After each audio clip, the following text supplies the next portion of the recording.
the drips to wrestling and all that's in between. On the MIC, it's the KEY to recall what we see. Like a magic trick, can take you back, so open sesame. Come with us, we'll take a ride through epic memories. It's that nostalgia that hits you hard and gets you every time. That do you remember? Makes you laugh and sometimes makes you cry. It's the bops, the shows, the shops. Frank and Jen don't stop. Welcome everybody to Dillo's Pop. It's Theme Park Thursday, but we're on our YouTube channel with Dillo's Pop. I was gonna say it sooner, but you kept the O's going, so I had to She is Jen. Hello. And now that I did it like that, I might have to do that forever because, iconic radio voice here in New York City for a very, very long time now on MLB TV and, Christopher Mad Dog Russo on Sirius Radio. And, for years here, sports radio was dominated by Mike and the Mad Dog. Right. And Mike and the Mad Dog, every show would start at 105 or whatever. And he'd go, good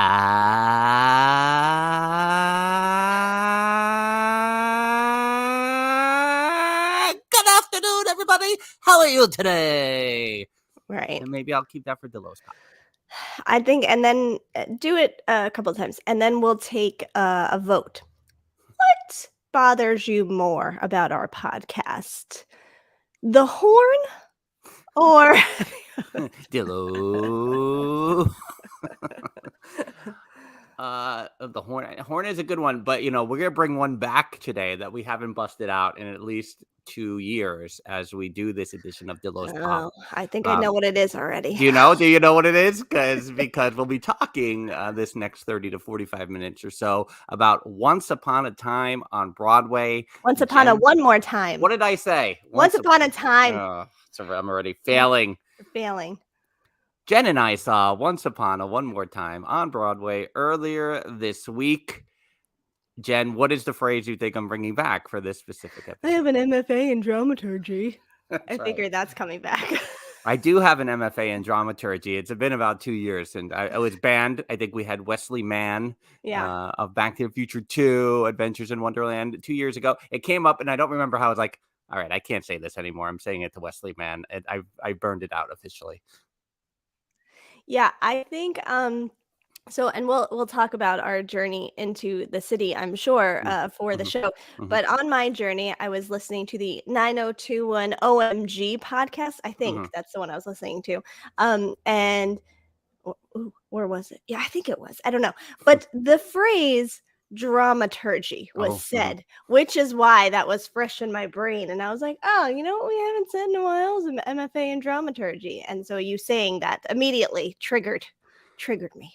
And there's a GIF going around that it has dramaturgically in it. And I don't know what it's from right now. And if anyone pops into here late, that they can let me know what there's that GIF that says, the GIF. Is it GIF or GIF? I'm blanking this morning. It's GIF to me. So yeah. I don't really want to debate with the GIF people. But dramaturgically is a phrase lately. But I do have an MFA in dramaturgy. So I think it'll be an interesting journey into my brain with this show in particular, because I have feelings. And I think this show, because we enjoyed it, the things that I think about this show are very much walk a fine line, and so I'm looking forward to addressing those things because there's things, and I don't know dramaturgically if they would have been the right or wrong choices. So, are you there, Jen? Jen, are you there? Am I gone? Am I out? Jen is frozen. Is Jen frozen, or is it me frozen? I still don't know. She's gone. Where has she gone? Is she talking? I don't know. Oh, Jen popped back on. I'm glad I was doing this the whole time. So I'm going to do and then I'm going to do that. You. It was me this time. All of a sudden I saw a black screen with circling. I'm like, I've never seen this before. Is this what Frank experiences every week? Every time I experience the black circle. Good morning. How are you? Oh, a beautiful day at the shore. It is a good day for like A shore. Yeah, a shore day. day. It's a beautiful day for a shore day. Yes. So let's get right into it, because I think the first thing to really talk about is, for Once Upon a One More Time, is Jen missed the opening number of Once Upon a One More I caught the Time. last few seconds of it, and that's because it took me a flight to Orlando to get into the city on Tuesday night. That is what I figured out. I live on a no traffic day if you were driving. About an hour from the city. If you took the train, I'd be an hour to Penn Station as well, unless you're taking a local, which is just the worst. But it's about an hour to the city.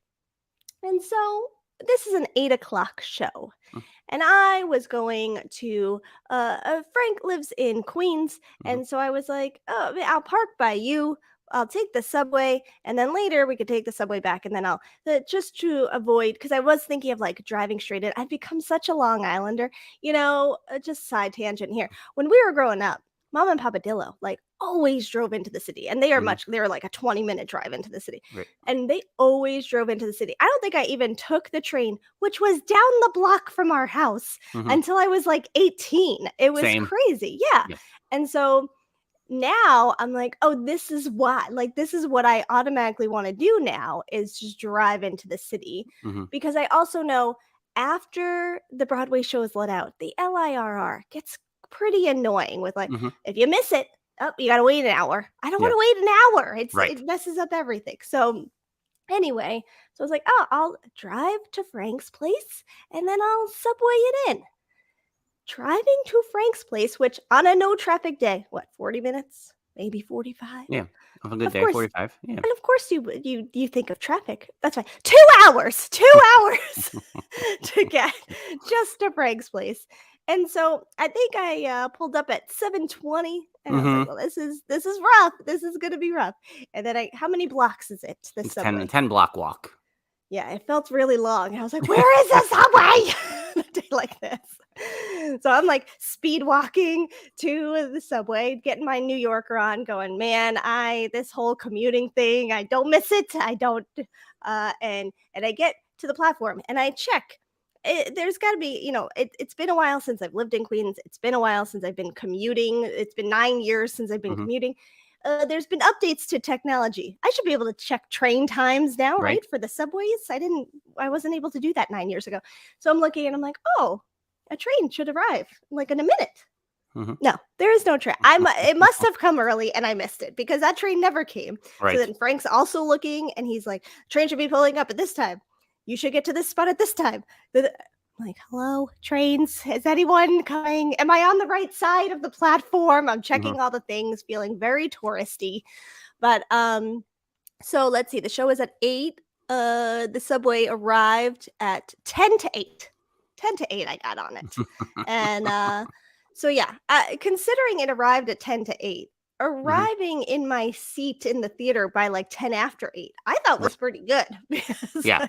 And to say, like any good older brother would, instead of waiting for Jen in Times Square when she got off, I instead just left the ticket at the box office because I didn't want to miss the beginning of the show. So just to add that element of it. You want me to but yeah, the subway's always great. The traffic, the thing that when the thing about Jen's drive that I was like, oh no, was that there's the Whitestone Expressway is generally like my cut through if I just don't want to hit as much traffic. And when she said she was crawling on the Whitestone Expressway, I was like, oh no, it's the Subway Series, the Mets Yankees game at Citi Field. She's never going to make it. I definitely did not consider that as a variable in the whole grand scheme of things. No, and of course, because but it was fine. The timing was great. The game starts at 7. I was on there around 6:30, 6:45. That's an okay time to be there, right? The worst. Yeah, no. Take mass transit. Nobody's listening. Dr. Jacqueline's in the chat saying she would not have waited for me either. Sorry, because my misfortune, it doesn't matter. Should have no effect on how you enjoy your evening. Yeah. Yeah. I was like, I know, and I was standing at 49th Street by the TKTS booth going, I know some people are going to judge me for leaving Jen. I wasn't judging you. It helped that like you were familiar with like the Marriott Marquis. It was in the Marquis Theater. Yeah. So, I Yeah. was like, No, she knows where she's right. going. Yeah. Well, what's really funny is because, and I said this to you during intermission, I'm like, I'm trying to figure out if I've been to this theater. And in my head, I was like, and if I have, it was probably in the 90s. And you said, yep, we saw Damn Yankees here. So I immediately was like, oh, that's when I've been in here. But I haven't been in that theater in a while. And Mr. Dillo and I, we're not just Disney tourists. We enjoy being New York City tourists as well. We love all the touristy spots. We have hung out at the Marriott Marquis a million times all the way up.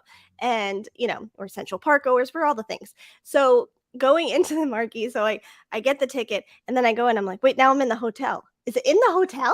The theater's in the hotel? And then I take the escalator. I'm like, this is weird. You know what though? I never go to the second floor. I just go straight up. So I don't even realize this is here. But yeah. Yeah. I don't know if that box office, the way it is currently configured, was like that. Yeah. Back in the day. It's a little remodeled, I believe. So I ditched her.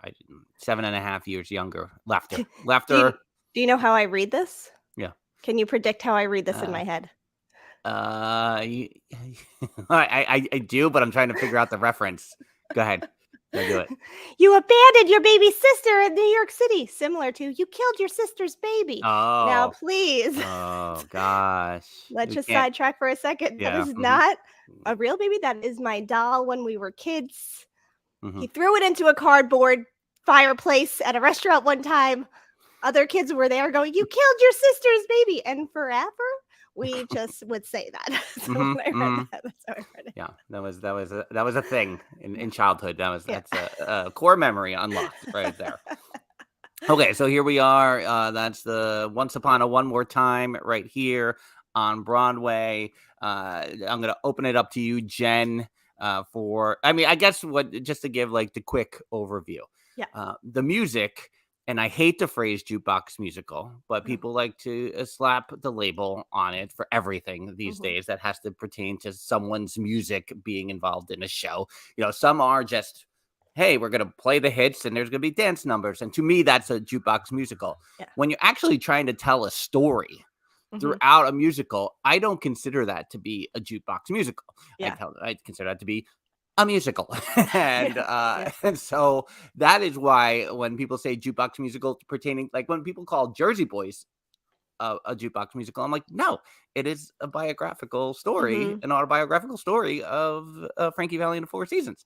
Yeah. So sometimes that phrase just gets thrown around blazingly, and I don't like that. But the music, all the music of Britney Spears, we talked about TRL in the first ever Dillos Pop episode. We love TRL, we love Britney. So the music is involved, but it also has this kind of twist as it tells the story of 6 princesses, basically. And they say 6 princesses, but it really comes down to 1 or 2. And this kind of retelling of the world of fairy tales. So I will leave it at that, and I'm going to pass it to Jen for initial thoughts. Well, if you know me, you know I'm a big Brit fan. And so the idea of Britney music, and I think when we heard about this musical coming out, to be fair, I was like, what is this? I don't know about this. I don't know if this is going to be a good thing. So I found myself, first of all, it is a very fun atmosphere because you have Britney fans, and Britney fans are just fun. So you have a bunch of Britney fans in the audience. So there were groups of people throughout, dancing, waving their hands, doing all the things, wooing, a lot of wooing happening. So it's a really fun environment, and it's a fun show overall. For me, I found myself laughing a lot more than I thought I would. I think I was also getting a kick out of telling a story using Britney music in both a appreciative way and respect way, and also like this is hilarious that this is like a thing. But like I also in my head throughout was kind of thinking like it is amazing to me that in 2023 we were watching a Broadway show and someone was listening to this music at and I know who the someone is. I'm forgetting his name right now. The writer of the show. Yes. Listening to this music, I'm gonna write a show and I'm gonna incorporate this music, and it works, and it all ties together, and just showing the I feel like it's also showing the influence and the power of Britney on people throughout the years, on what the music did for people, and also an interesting look into the music, to go deeper into the music and the lyrics and what they're saying, and to be able to weave it through this story. It was really interesting to me. Yeah, and I mean, the power of Britney is something. Let's focus on that real quick, because when I talk about, I like Britney music, or I feel like immediately it is easy, and this could be my own insecurity, to go to the play of people judging me, going, yeah, we know what you thought about Britney back in about. Listen, even when I was 25, I appreciated. I wouldn't say like, oh, Britney Spears.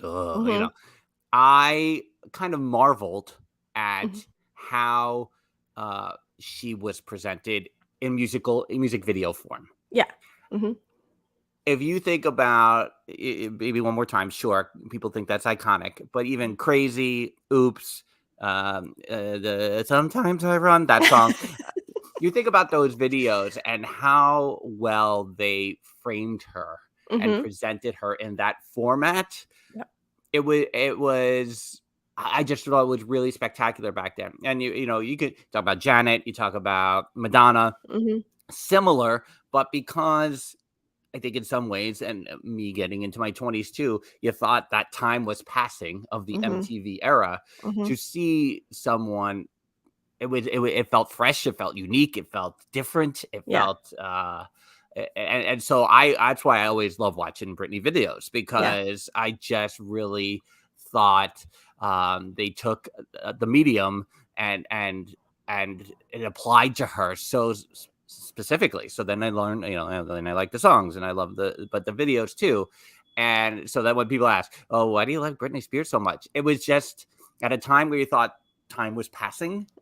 Here was someone that seemed like, no, it's not over yet. I'm here, and look how I can take it. And I really always like that, even more than Christina, more than anyone else during that time. I feel Britney and how those videos were presented was very unique. And we can all Monday morning quarterback forever about her age, what that did to her, the long-term effects. We can talk about all that, but in the moment, I just thought it was phenomenal. I thought she was a phenom, Yes. Yeah. Yeah. And I think it's weird. I often don't like to jump on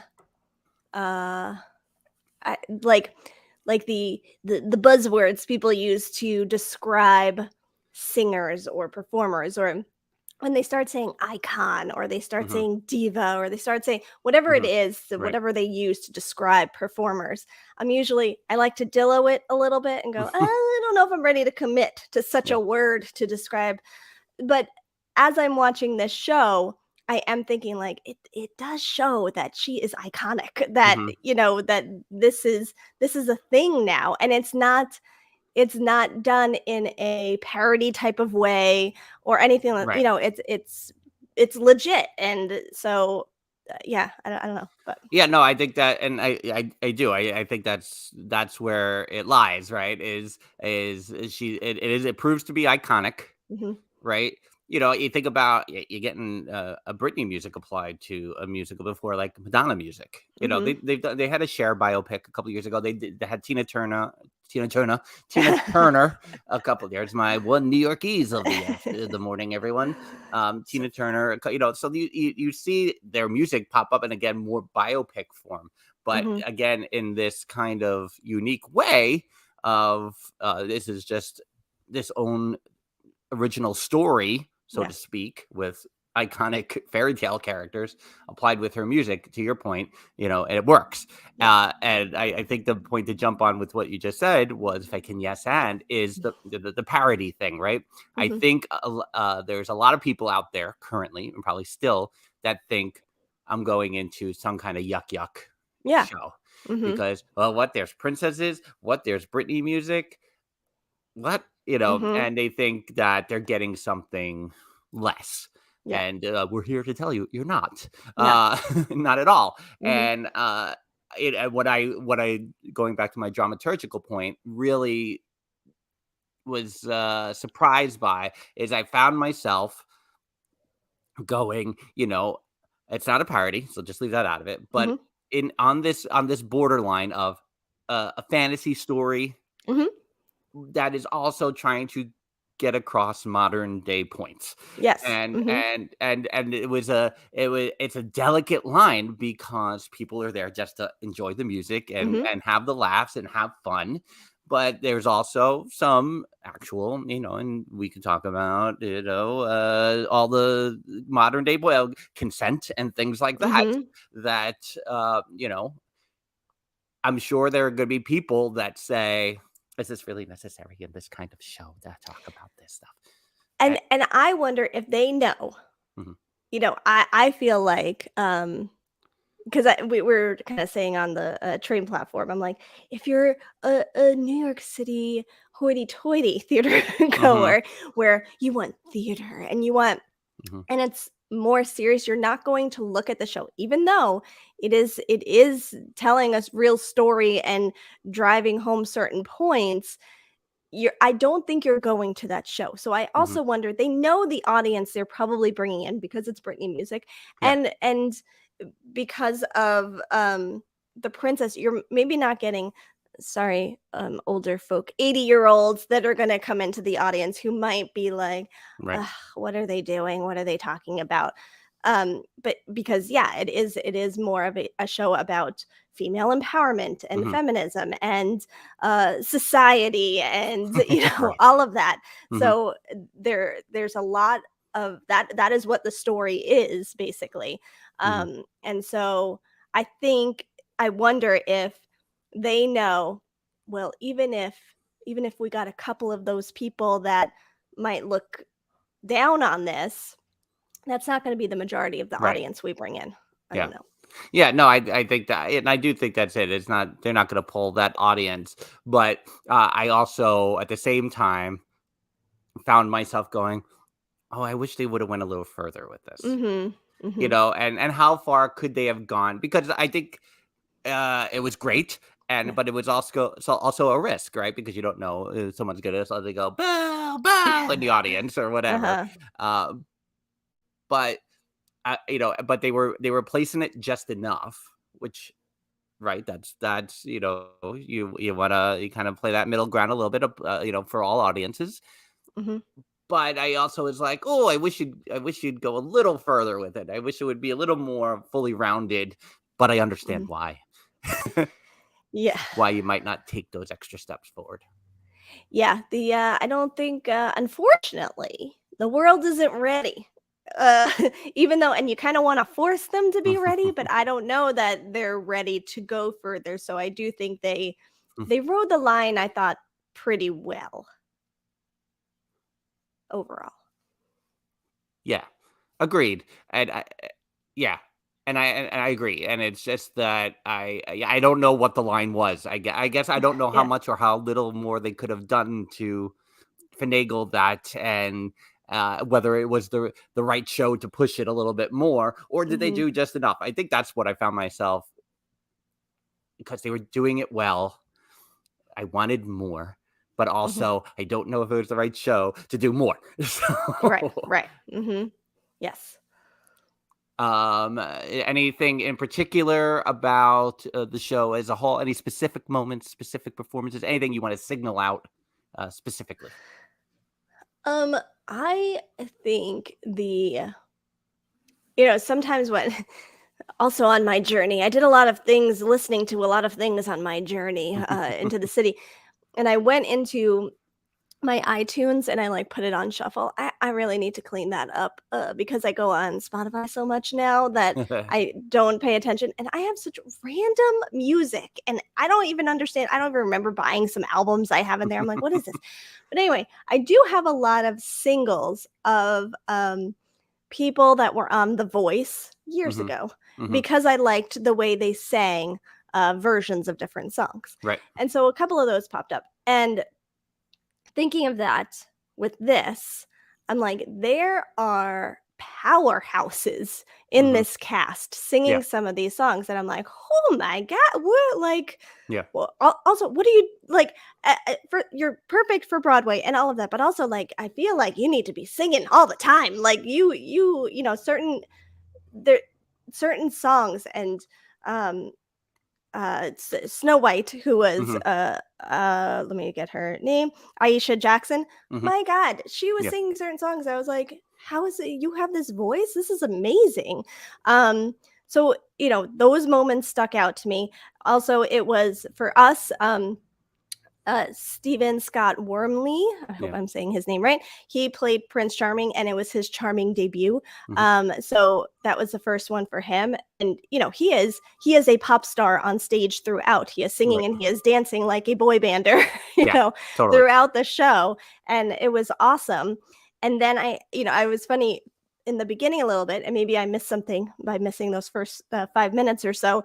I wasn't sure who Princess P was because I in my head, of course, I'm thinking like Disney princesses are on the stage, and I'm like, who is this? And I was like, is that Tinkerbell? Like, who is she supposed to be? So I finally realized she was Princess P, but she made me laugh so hard during the womanizer and you know, he was like, I think you're crazy. She's like, I got you're crazy. And what she did, like, I cracked up. And I thought that was so funny. And I'm like, it's just all these little things to the songs that are hilarious to me. But yeah, I mean, I thought, and the sister, or is it Belinda and Bethany? Right, the sisters. Amy Larson and Tess Saltow, maybe. Hilarious. They're very funny. They were the comedic duo throughout, and also singing the songs in a powerful way, but also a comedic way, and they were so great. So but I'm looking at the list of the cast here, so that's why I'm remembering things. Lauren Zachrin, who played Little Mermaid. Oh yeah. There was a point, and I don't know if people were paying attention to her or not. She was like twerking off to the side, like just cracking up. But like she apologize for the sirens. Right.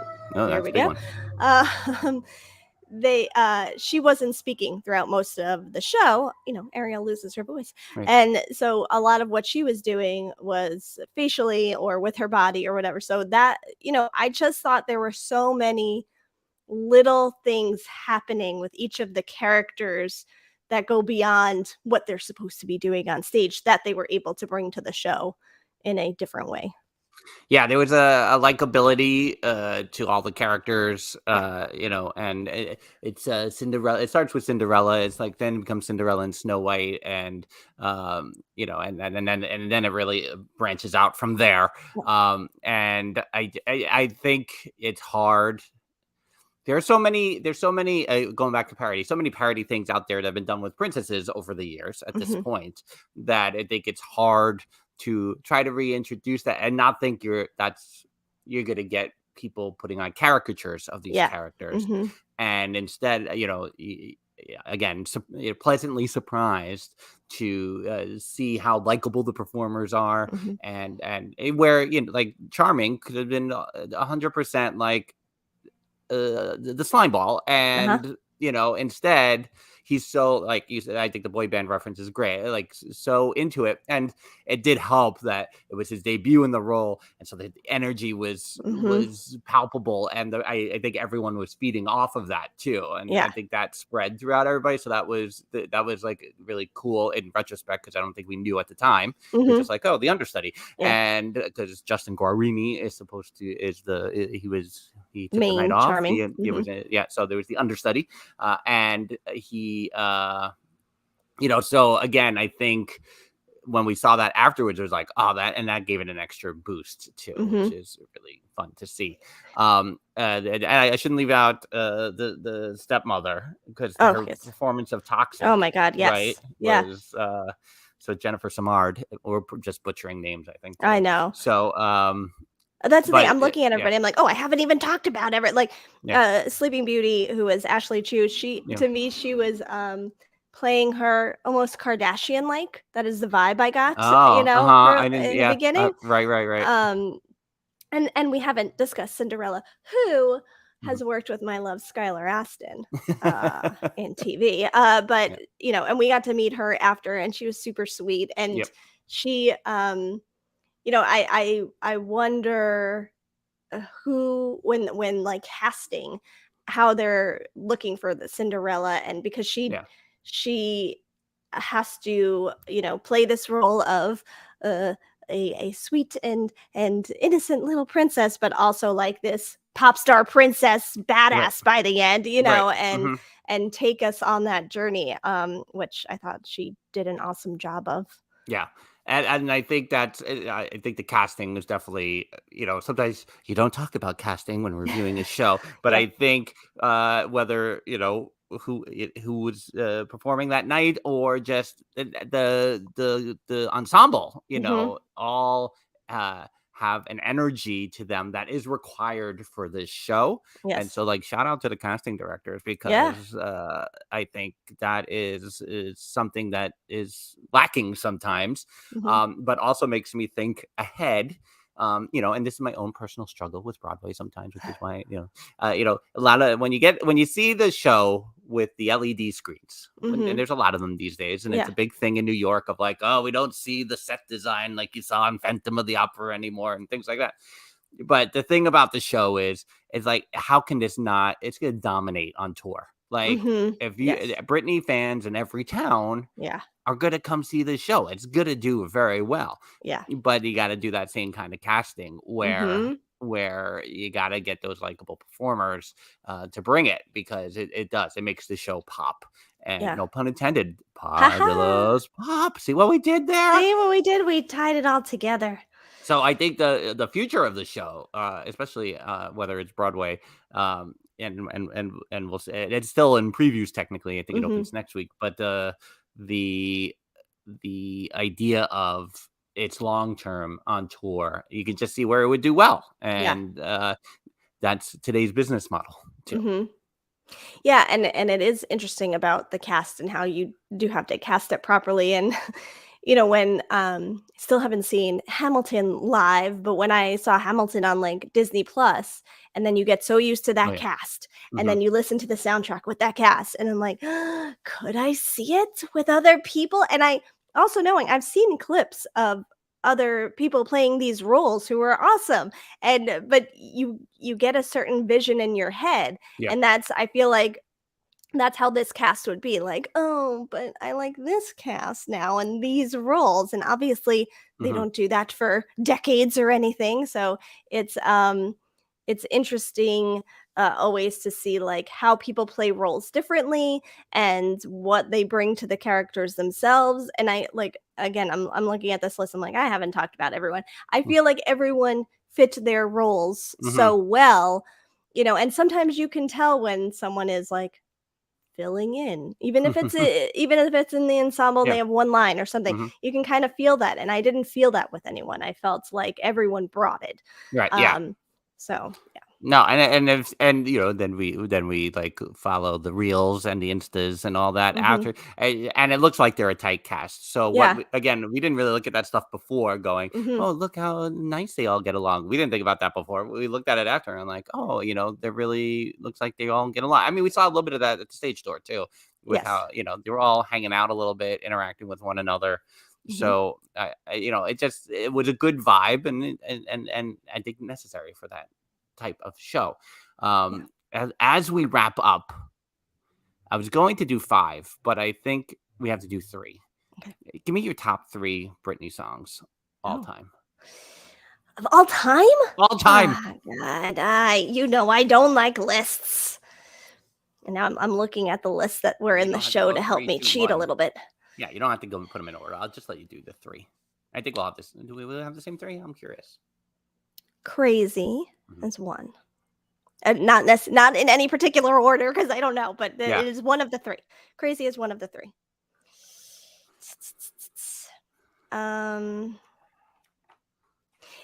What's really hard to do is that I'm looking at things and I'm thinking of the music videos, and some of the music videos I really liked, and I'm like, but do I like the song as much as I like the music video? Oh my goodness. I mean, I probably Oops. Yeah.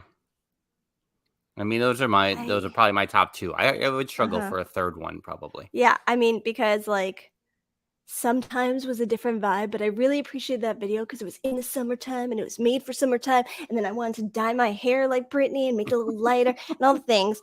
But I also really like Circus, and that's when I saw her on tour, was a Circus tour.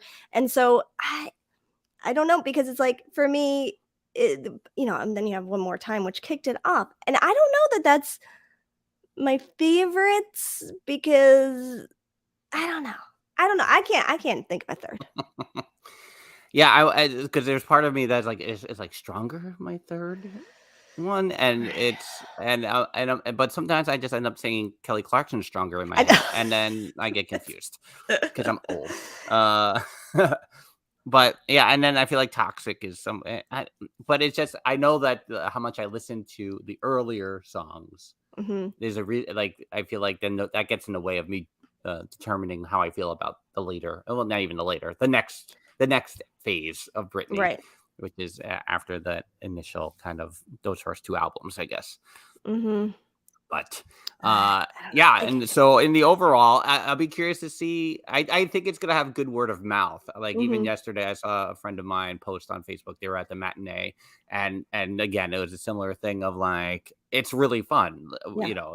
Everyone should see it. It's it's a happening thing, and I hope that kind of thing catches on, because when you look at it on a surface level, which is not the right thing to do.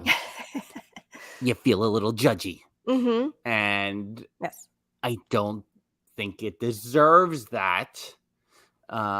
So I recommend it. If you're catching a replay or anything like this here on our YouTube channel, and when it comes to your town eventually on a tour, you should check it out. Yeah, for sure. It's a fun environment, and it's a fun theater to be in, and it's just, good vibes. I just feel like it's good vibes all around. If I can, before we go, even though you've said you're before we go, if I could just touch on things that make me cry. So one thing, first of all, I have discovered that I think probably I've discovered more so from TikTok, but I think it goes back, because again, I think I've mentioned how I read that Chorus Line book of just how the show came to be, and it's always interesting to me how shows come to be and all the work that goes in behind it. I have been because we have talked about before, Mama Dillo, big Jersey Boys fan, so we saw that show multiple times on Broadway, but also because of that show, she was also a big John Lloyd Young fan. And I had gone to where did we go? Connecticut, Pennsylvania? I don't know. But we went to like a reading of a future show where they do what is that called? That when they just read, they do a reading of a show, but before it's like a show, and they're just testing it out, and they're what is it? Like a staged reading. Yes, that. I guess that. Yeah, you were frozen for a while. I was like, I'm gonna wait until you say what it is. So yeah, I'm always interested, but what TikTok has really brought to light as well is that I would love to be in like a rehearsal room space, especially when the show is like almost ready to go. because I watched that even though it's not Broadway, but like The Greatest Showman, and when they are all in the room, I cry every time I see that video. But so I think, but one of the things, much like the when someone wins on a game show or someone wins a big sports game of whatever and all the things, something that makes me get a little choked up is the standing ovation at the end of a Broadway show. And so obviously we're standing, we're clapping, all the things. When Steven came out and looked into the audience, he did an oh wow, like taken aback, and everyone was kind of patting him on the back as he went to the side then. And I was like, oh, I feel like this was his first show. That's the first time I thought this may be his first show, which was confirmed. But I thought that was, and I was like, oh, don't make me cry, Steven. I saw you do that. Oh, wow. Please don't make me cry. And then afterwards, when we were hanging out at the stage door, like you do with our buddies, his whole family was there, which was so sweet. I think it was his aunt was taking video of just him coming out and interacting. And she was introducing herself to the rest of the cast. And that was so cute and sweet to me. And just because I know that Broadway stars and people on Broadway, whether you're in the background for one scene or whatever, it's so much work, and it's a crazy business to be in. So it was very cute to like see how big of a moment this was and kind of watch from the sides of that. So I just wanted to say that, and that was very cool. And that made me think of the stage door now, and how we did not mention meeting Brooke Dillman. Briefly, you said she was very sweet at the stage door. Oh no, I meant that was Cinderella. Oh yeah, I mentioned, sorry. So there was a glitch on my end, so yes. I was guessing who you said. Yes, which was the OFG in the play, and so it was really funny because watching it, I'm like, oh, I know her. No, I know her. What do I know her from? Why can't I place her? And we were on the train, and you were looking up things she had been in, and you mentioned Superbad, and I was like, that's what I know her from, and knowing exactly her voice, because her voice is so distinct, ergo why she was in Bob's Burgers as well. But then yesterday, I'm once again watching Good Luck Charlie with the kids because they're still obsessed months later. And it wasn't an episode she was in, because she's played, like, she was only in a few episodes and played a small part. But as I'm watching, I'm like, wait a second. Is she in the show? Is she that nurse that was on? So I like look it up, and I'm like, she is. That's what. Great. All these things I could have talked to her about, and now I said nothing to her. And so, but then I showed the kids the picture. I was like, do you guys know who this is? And like, they were staring at it for a while, and they couldn't place her. So I told them, they were like, oh, was anyone else from Good Luck Charlie there? I was like, no, it wasn't a Good Luck Charlie reunion. It was just, she was in the play. And so then today they were like, how dare you get a picture with Karen without us? And I'm like, well, sorry, maybe next time. But that was really funny. And a connection to Disney, which all brings it back, because everything is connected here. It all started with Britney anyway, and the all new Mickey Mouse Club. We're all here for all the things. I'm laughing at Dr. Jacqueline. If I could just touch on things that make me cry, this is going to be a monologue, and I'm here for it. Right. I mean, that list is much longer, but I was just trying to keep it brief for this topic here. And it would be a good start for a monologue. Hi, my name is Jen, and I'll be doing a monologue on all the things that make me cry, and I'll try not to cry as I talk about it. Oh my goodness. So that'll wrap things up here on this edition of Dillos Pop. We will have an upcoming Dillos Pop episode here on our YouTube channel talking about the marvelous Mrs. Maisel. We'll check our schedules and all the things as we constantly try to figure out our lives, and make sure to check us out on all the social medias. Of course, if you're checking out this replay right now, we're on all the things in all the places, scrolling across the bottom of that screen. Of course, we also have the lovely Patreon at DillosDizResort.com. But that'll do it. Check out Theme Park Thursday, the podcast, over on our podcast feed today. It's probably here over on the channel as well. We'll probably have the audio up already, right? It should be there. I hadn't checked, though, prior to this live stream. Until next time, thanks for checking us out here this morning, talking about Once Upon a One More Time on Broadway. She's Jen. I'm Frank. Bye-bye. Deuces.